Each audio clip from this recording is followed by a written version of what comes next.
Sudah, Bu. Oke, baik. Sekarang kita bahas bagaimana sih kesetimbangan pertukaran itu ketika analit itu masuk dalam kolom ya. Seperti apa yang terjadi. Contohnya ini memisahkan ion kationik ya, divalen ya. Ca 2 positif, Mg 2 positif, Sr dan Ba. Misalkan saja ini apa namanya? Ca ya. Ca itu disimbolkan dengan M+ ya, M2+ ya. Ini.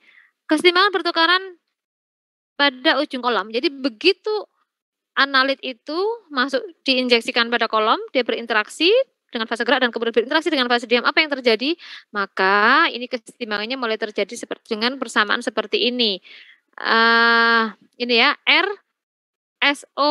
SO3 ini gugus sulfonat tadi ya. Jadi RSO3 itu adalah gugus fungsi dari resin, R itu resin, SO3 itu gugus fungsinya, gugus fungsi penukar kation ya. H itu yang memang ion yang memang akan ditukarkan, akan dipertukarkan ya.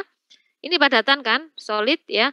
Kemudian ini larutannya, di situ analitnya bercampur dengan fase gerak ya. Apa analitnya? Ion-ion divalen ya. Kation divalen, misalkan M2 positif ya, misalkan CaMg itu. Ya, kemudian maka dia akan bertukar kan. Nah, ini M-nya akan berikat dengan gugus sulfonat, H+-nya akan keluar. Nah, kenapa ini ada dua ini bersamaan koefisien reaksinya sebenarnya. Artinya gini, gugus sulfonat itu dia hanya mampu mengikat satu H. Padahal divalen itu kan dua positif ya. Berarti dia butuh 2 tangan ya. Karena dia punya positif 2, maka setiap satu gugus divalen, setiap satu spesies ion divalen itu butuh 2 spesies dari gugus fungsinya. Nah, gitu ya. Makanya ini 2. Saya kira ini tidak terlalu, artinya ini hanya biasa saja karena ini positif karena ini 2 ya ini 2. Kalau ini 1 ya ini 1 gitu loh. Nah ya. Pemisahan itu elusi dimulai ketika larutan asam ditambahkan. Nah, artinya fase geraknya mulai berjalan. Fase gerak itu dialiri terus-menerus, maka dengan sendirinya langsung H+-nya akan lepas, M+-nya akan berikatan.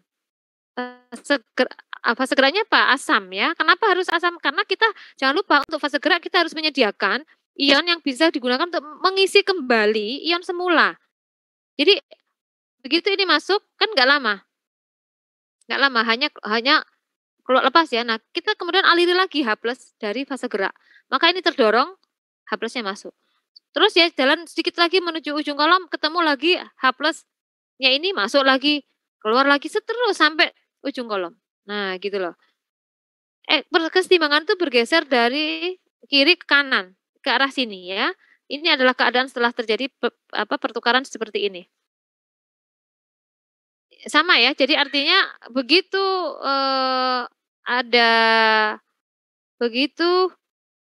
terjadi keseimbangan seperti ini ya, maka kemudian kation akan bergabung dengan fase gerak. Jadi begitu masuk didorong oleh fase gerak, keluar lagi gitu loh. Ya. Jadi makanya terjadi seperti desorpsi, reabsorpsi berulang kali. Jadi nempel masuk gitu ya. Paham nggak ya maksud saya ini? Oke, misalkan ini begini.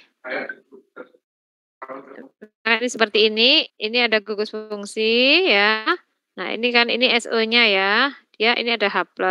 Ini Na+ ya. Oh, Mg misalkan ya, sama aja Mg ya. Kemudian Mg-nya masuk, ini Mg masuk ke sini, H+-nya keluar gitu kan. Nah, Mg gak lama di sini. Ke sini kan digelontor lagi nih, didorong lagi oleh fase gerak yang mengandung H ya.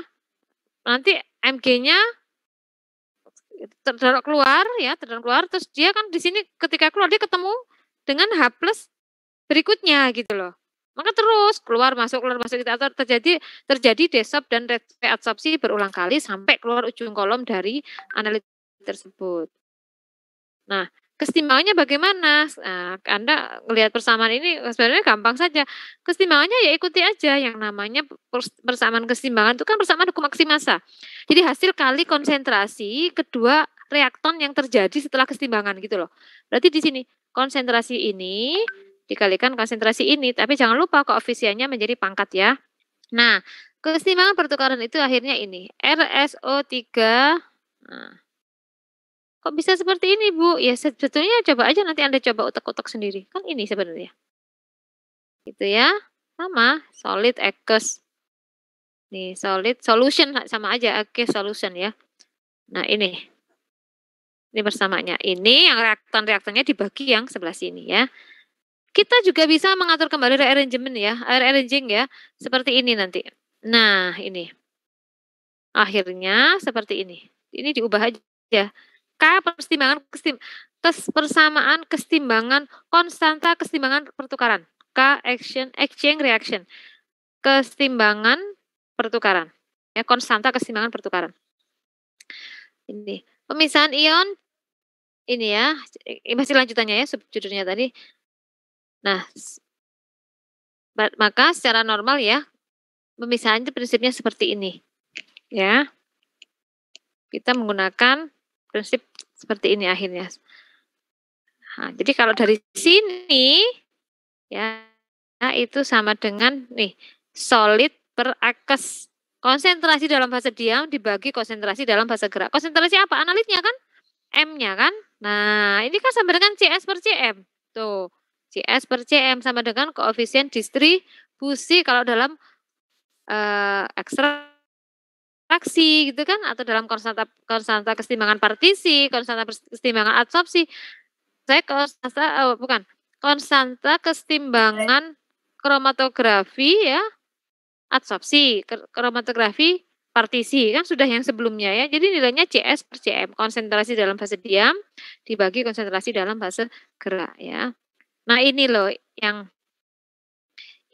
kemudian apa namanya harus kita perhatikan ya. Pada umumnya penukar ion itu menyukai ya, pada umumnya resin itu, gugus fungsi itu menyukai mengikat ion-ion yang bermuatan besar. Jadi kalau mau memisahkan Al3 positif yang bercampur dengan Mg2 positif yang bercampur dengan Na2 positif, mana yang ditahan lebih lama? Mana yang ditahan lebih lama? Yang paling keluar cepat, yang paling keluar lebih dulu dari kolom yang mana? Ada Al, saya tulis ya. Ada Al 3 positif, kemudian ada Mg misalkan 2 positif, ada Na. Nah, mana yang keluar lebih dulu? Na keluar lebih dulu. Ya, Na keluar lebih dulu. Betul, kenapa? Karena penukar ionnya lebih menyukai mengikat Al, jadi dia lebih ditahan lebih lama. Gitu ya. Jadi kelihatan kan bisa terpisah. Nah, sekarang bagaimana kalau apa namanya? Muatannya sama, misalkan mau memisahkan Na dan K ya, sama-sama monovalen kan. Nah, apa yang dilihat? Yang dilihat adalah jari-jari jari-jari terhidrasinya. Ya. Semakin kecil jari-jari hidrasinya, maka semakin tidak apa namanya diikat gitu ya. Jadi pada umumnya penukar kation itu lebih menyukai ya yang semakin kecil jari-jari hidrasinya. Jadi kalau jari-jari hidrasinya semakin kecil itu kan logikanya itu kan semakin apa kuat ya, semakin besar ionnya ya, itu semakin kuat diikat. Tapi untuk yang jari-jari hidrasinya terlalu apa jari-jari terhidrasinya itu semakin besar, maka dia tidak semakin kuat. Nah, terus bagaimana melihat kekuatan jari-jari terhidrasi? Ini kan ada tabel di sistem periodik ya. Bukan jari-jari loh ya, tapi jari-jari terhidrasi. Saya kira bisa nih, di anorganik pastinya sudah diajarkan ini. Gitu ya.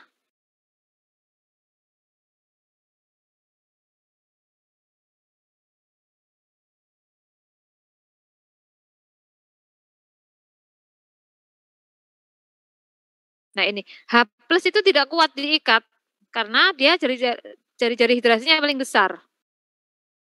Nah, makanya H+-nya lebih sering dilepaskan untuk diganti dengan yang lain gitu. Nah, ini komponennya sama dengan apa namanya? komponen instrumennya sekarang ya. Komponen instrumennya itu kalau kromatografi pertukaran ion itu sama dengan prinsip dari komponen dari instrumen HPLC ya. Apa yang harus ada di situ? Pertama adalah tabung pelarut ya. Kemudian ada pompa. Yang namanya HPLC berarti pasti punya pompa. Kemudian injektor ya untuk injeksi, tempat injeksi sampel, kemudian detektor, kolom ya, kolom itu jantung pemisahannya di kolom ya, pusatnya gitu ya, itu di kolom, kemudian detektor dan sistem kromatografi software karena memang ini instrumennya sifatnya. Nah kemudian ada kalanya juga ditambahkan yang namanya membran supresor ya. Membran supresor itu di sini. Apa sih fungsinya membran supresor ini? Nanti dicari ya. Coba biar ada usaha mencari. Saya kayaknya kemarin ngasih PR ya?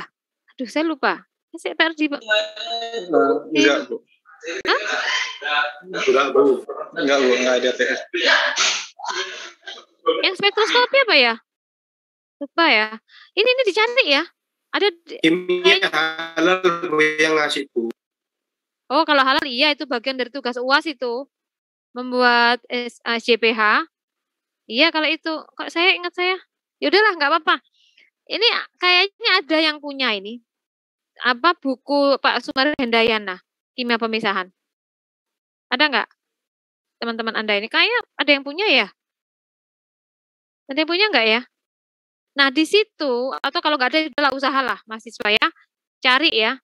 Bagaimana fungsi kerja membran supresor, tujuannya untuk apa? Udah. Biar cari sendiri. Ya. Karena membran supresor itu harus ada dalam komponen HPLC. Baca banyak penjelasannya. Nanti saya tanyakan ketika ujian ya. Ini contoh kromatogram dari kromatografi ion ya. Tanya seperti ini. Jadi sama yang namanya kromatogram itu ya seperti rumput-rumput itu ya, di mana rumputnya itu artinya pitanya itu idealnya memang harus runcing ya atau dia sedikit kan mengikuti kurva Gaussian tetapi tidak boleh lebar ya. Karena lebar itu berarti dia menunjukkan simpangan, berarti dia menunjukkan tidak efisien ya. Nah, seperti ini contohnya.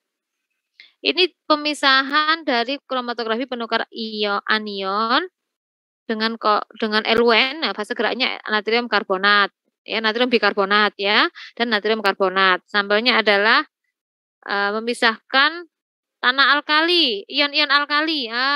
Sorry. Memisahkan ion alkali tanah ya, ion alkali tanah dalam kromatografi pertukaran kation ya. Ya berarti MgCa gitu ya. Nah, kalau MgCa itu kan sama, lihatnya dari mana? Kemampuan mengikatnya mana yang lebih lama diikat ya, lihat pada gugus jari-jari hidrasinya ya, seperti itu. Jadi kalau muatannya sama, lihat dari ukuran jari-jari terhidrasinya. Yang semakin kecil, semakin kuat diikat oleh gugus fungsi. Contoh kromatogramnya.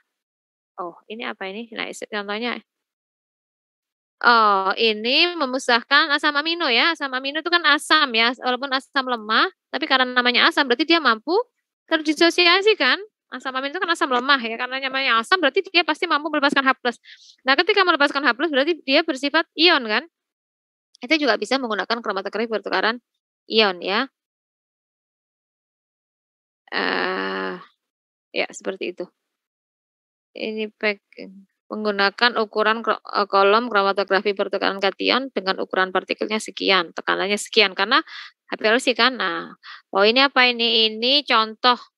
Oh iya, jadi gini. Kromatografi pertukaran ion itu memang kalau menggunakan instrumen yang instrumen HPLC ya sudah berarti dia punya pompa, punya tabung-tabung pelarut ya terhubung dengan sebuah sistem instrumen yang baik, yang solid ya. Tapi sebetulnya kromatografi ion itu bisa kita lakukan dengan secara konvensional ya.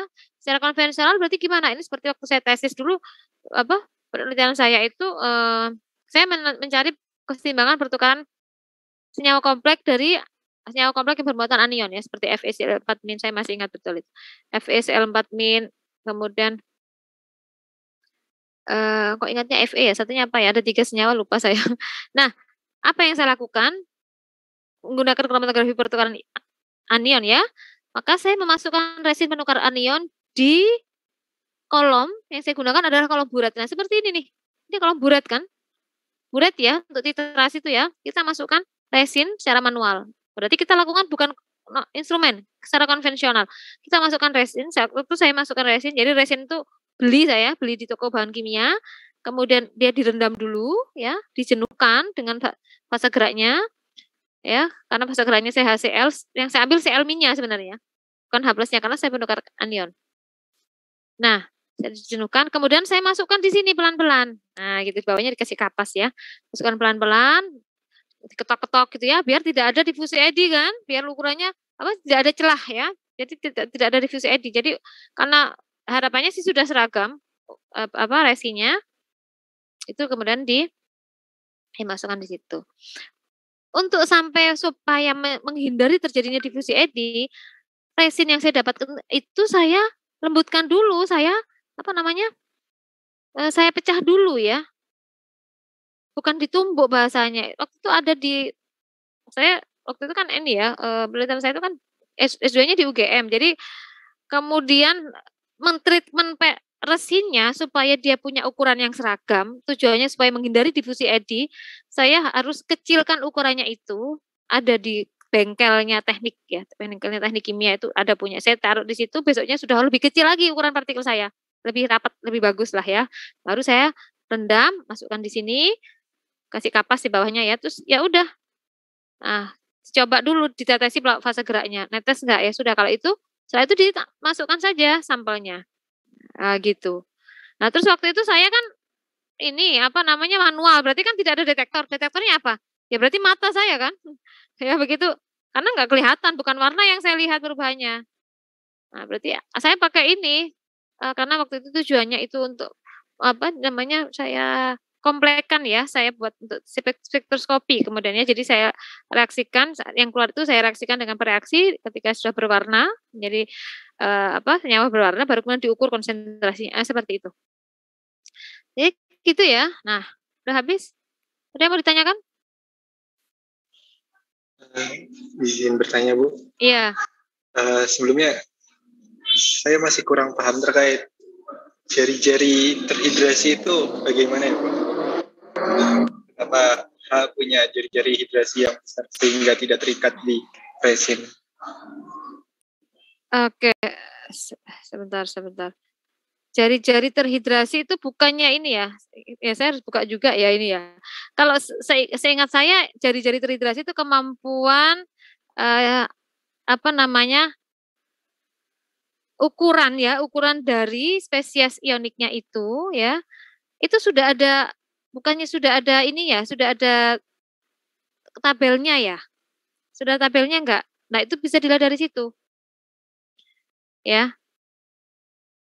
Bisa dilihat dari situ. Nah, kemudian ketika itu diujikan ya, diujikan itu sebenarnya itu kan sebetulnya aturan ini ya, itu kan guidance pedoman gitu ya, bahwa ada aturan seperti ini. Tetapi sekali lagi mahasiswa sekalian, berarti saya harus share lagi ya. Ini, tetap saja yang namanya percobaan dalam kimia atau melakukan kegiatan instrumen eksperimen ya, nyoba itu harus diuji, harus dicoba realisasinya gitu loh. Maksudnya apakah benar? Prinsipnya kita bisa memisahkan ion-ion yang sama dengan kita cek kembali, nanti kita cek sama-sama ya, saya juga nggak hafal, jari-jari terhidrasi dari ion-ion yang akan kita pisahkan ya. Kalau menurut teorinya, jari-jari hidrasi yang semakin besar itu semakin tidak disukai, dia akan semakin mudah dilepaskan terlebih dahulu sehingga dia mudah keluar dari kolom. Tetapi kemudian mahasiswa sekalian, kita perlu coba apakah benar seperti itu. Artinya apa? Teori kita sudah punya, tapi kemungkinan untuk ada perubahan ya, trial and error itu tetap ada ya. Jadi ketika nyoba di laboratorium, di instrumen, kita harus pastikan. Nanti detektornya kan bisa mencatat.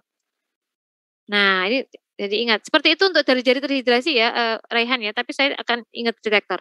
Detektornya apa nih biasanya? Saya lupa ini, tadi nggak dibahas ya.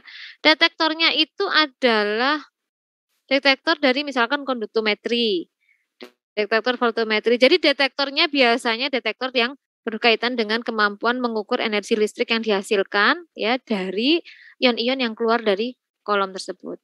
Nah, itu ya.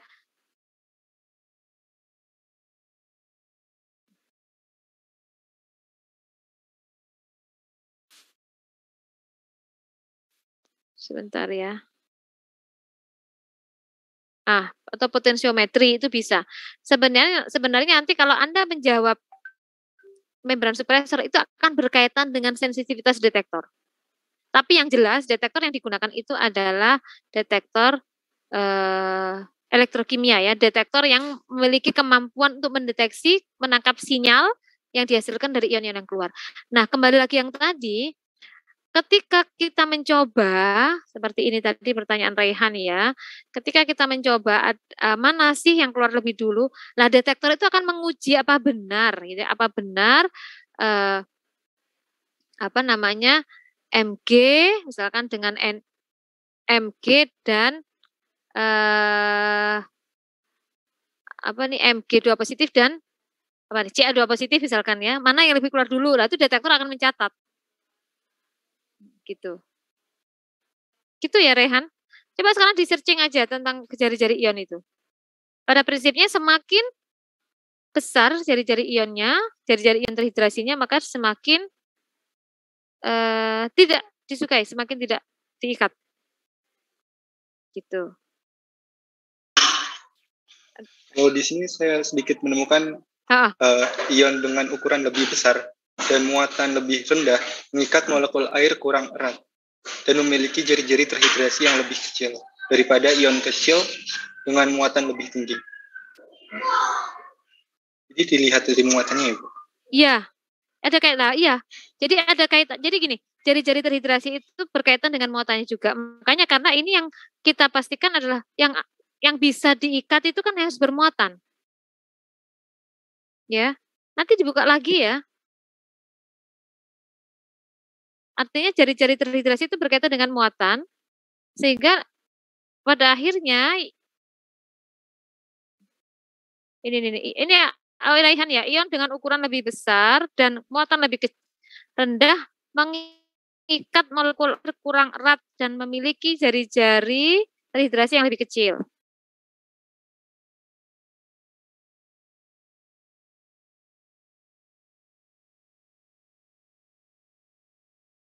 Jari-jari ionik naik dari atas ke bawah. Nah ini dalam sistem periodik unsur kan?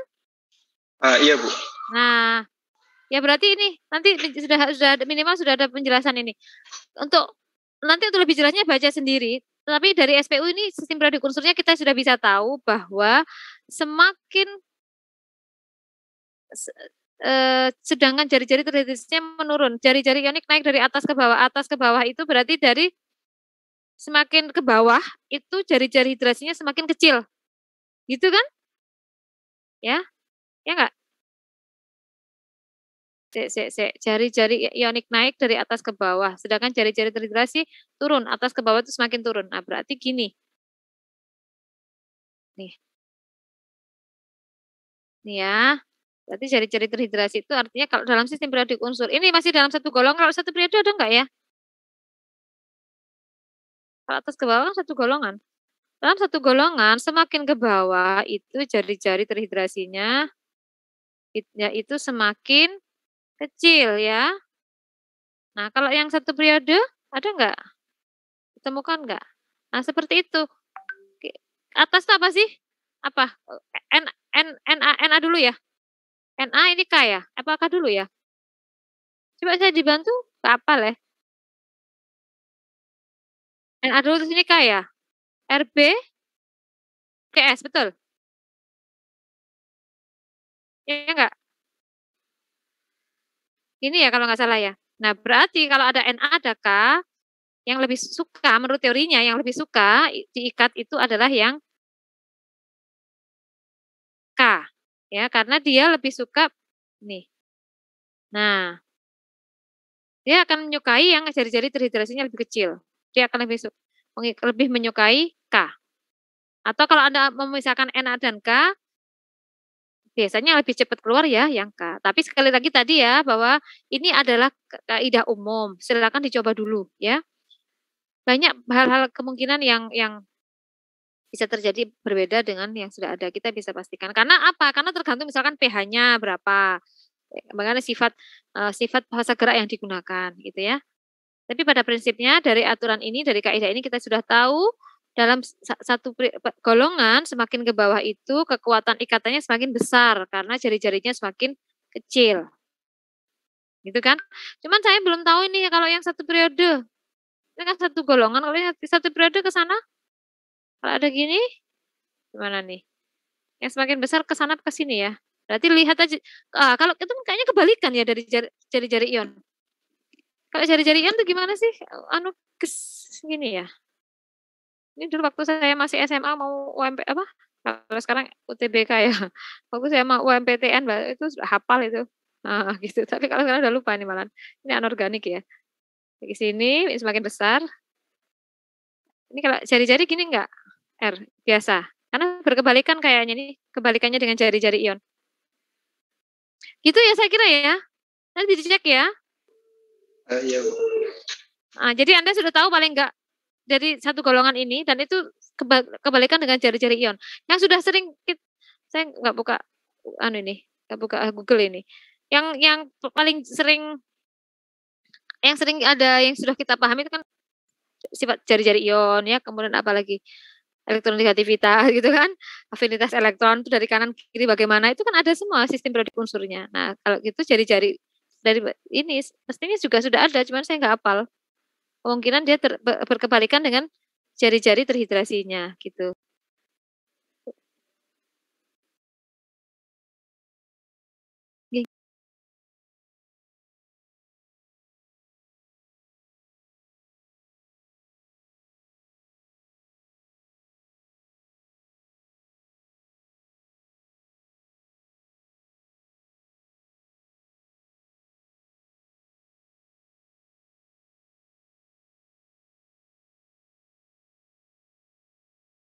Gitu ya, ada yang mau ditanyakan lagi?